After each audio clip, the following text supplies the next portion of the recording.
नहीं देता हूँ। बरेली के बुधा बिजली घर में खड़ी ऑल्टो कार में पड़ोस के लोगों से मनमुटाव के चलते कार में आग लगा दी, जिसमें आग ने विकराल रूप ले लिया और देखते देखते कार खाक हो गई। वहीं सूचना पर पहुंची फायर ब्रिगेड ने कड़ी मशक्कत के बाद आग पर काबू पाया। वहीं प्रार्थी ने बताया पड़ोस के कुछ लोगों से मनमुटाव हुआ था, जिसके चलते कार में दबंगों ने आग लगाकर घटना को अंजाम दिया है। पीड़ित ने बताया कि कार में कुछ महत्वपूर्ण कागज भी थे। आग लगने से महत्वपूर्ण कागज जलकर राख हो गए हैं। प्रार्थी ने आग लगाने वाले दबंगों के खिलाफ पुलिस को प्रार्थना पत्र देकर कार्रवाई की मांग की है। बरेली में विकास भवन आए वन एवं पर्यावरण मंत्री अरुण कुमार सक्सेना ने विकास भवन में तमाम अधिकारियों, जनप्रतिनिधियों और दूसरे जिलों से आए हुए अधिकारियों के सामने पेड़ लगाओ पेड़ बचाओ अभियान चलाकर देश को हरा भरा किए जाने का प्रस्ताव रखा है। पर्यावरण मंत्री ने कहा कि पेड़ लगाओ पेड़ बचाओ अभियान चलाकर देश को हरा भरा किया जाए, जिससे हमारी जलवायु शुद्ध और प्रदूषण रहित बन सके। साथ ही पर्यावरण मंत्री ने कई जिलों के अधिकारियों को बुलाकर यह भी प्रस्ताव रखा कि जंगलों की सही से देखरेख की जाए, पेड़ों का कटान बिल्कुल नहीं होना चाहिए। आज ही हमने बरेली क्षेत्र के इंडस्ट्रियलिस्ट की मीटिंग रखी, खास तौर से वुड बेस्ड इंडस्ट्री की, और उनसे हमें ये कहना है कि तुम अपने क्षेत्र में पेड़ लगवाओ, अपने किसान से कहो खेत लगवाएं। हम चाहते हैं हमारे यहाँ का green coverage total Uttar Pradesh का जब से उत्तराखंड अलग हो गया सिर्फ 9.2% रह गया है, जबकि यहाँ कम से कम 33% होना चाहिए। इसे बढ़ाने के लिए हम जहाँ सरकारी ज़मीनें हैं उन पे तो लगाएं ही, साथ में किसानों से भी आग्रह करें कि अपनी ज़मीन पे, खेत पे, मेड़ पे पेड़ लगाओ।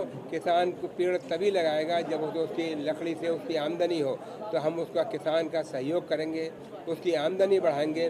तो इस तरह से किसान की आमदनी बढ़ेगी।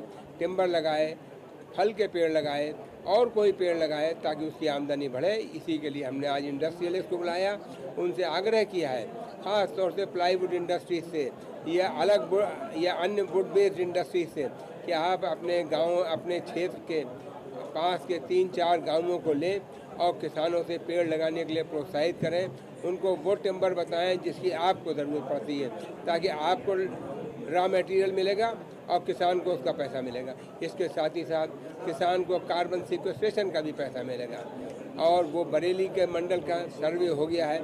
मैं समझता हूँ हम लोग ये पैसा भी 3-4 महीने के अंदर ही दिलाने का प्रयास कर रहे हैं। जनपद फिरोजाबाद के थाना पछोक पर वायरल। बरेली के पीलीभीत बाईपास पर प्लॉट पर कब्जे के लिए 1.5 से 2 घंटे तक ताबड़तोड़ गोलियां चलाए जाने के मामले में भाजपा के 2 दिग्गजों का नाम गूंज रहा है। एक तो पूर्व विधायक राजेश मिश्रा उर्फ पप्पू भरतौल हैं और दूसरे उत्तराखंड की मंत्री रेखा आर्य के पति गिरधारी पप्पू। बता दें कि पप्पू भरतौल गोलीकांड मामले में नामजद हो गए हैं, जबकि रविवार को आरोपी राजीव राणा ने वीडियो जारी कर इस घटना में गिरधारी पप्पू का हाथ होने का आरोप लगाया है।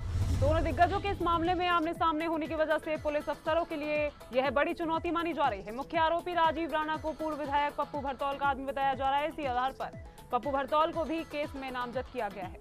गिरधारी पप्पू की पत्नी रेखा आर्य उत्तराखंड सरकार की कैबिनेट मंत्री हैं। बताया जा रहा है कि राजीव राणा के साथ प्लॉट पर काबिज आदित्य उपाध्याय श्री कभी पप्पू भरतौल का खास था, लेकिन बाद में उनमें 2 फाड़ हो गए। आदित्य उपाध्याय पप्पू भरतौल से टूटकर गिरधारी पप्पू का खास बन गया।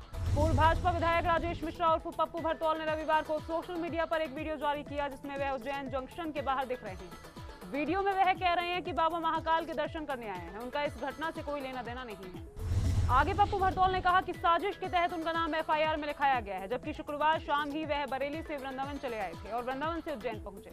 केस में नामजद होने के बाद फरार हुए राजीव राणा ने भी रविवार को वीडियो जारी किया। इसमें वह कह रहे हैं कि वह निर्दोष हैं। बीडीए से अप्रूव प्लॉट उसी का है जो उसने डॉक्टर भारती गुप्ता से खरीदा था। आगे राजीव राणा ने कहा कि पप्पू गिरधारी जैन दंपत्ति हत्याकांड के आरोपी हैं। बरेली में जमीनों पर कब्जों के तमाम केस उनके खिलाफ दर्ज हैं।